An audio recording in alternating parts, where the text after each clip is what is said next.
Facebook နဲ့ချိန်ထားတဲ့ TikTok ကောင်းအောင်ပြန်ယူတဲ့နည်းလေးကိုဒီဗီဒီယိုလေးမှာ share လုပ်ပေးသွားမှာပဲဖြစ်ပါတယ်ပထမအဆုံးအနေနဲ့ကျွန်တော်ဒီပေါ်တော့က menu ဆိုတာလေးကိုနှိပ်ပါ menu ဆိုတာနှိပ်ပြီး setting and privacy ကိုနှိပ်ပါ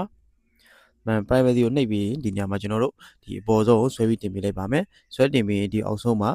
ဆွဲအကောင့်ဆိုနှိပ်ပါပြီးရင်ကျွန်တော်ဒီအောက်က s account ဆိုတာကိုနှိပ်ပါ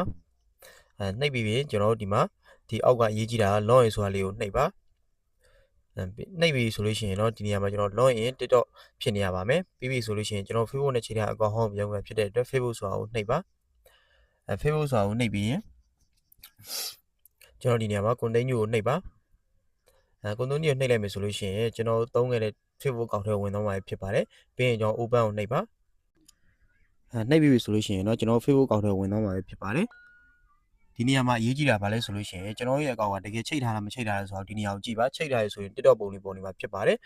ပြီးပြီဆိုလို့ရှိရင်ကျွန်တော်ဒီအောက်က continue ဆိုတာလေးကိုနှိပ်ပါ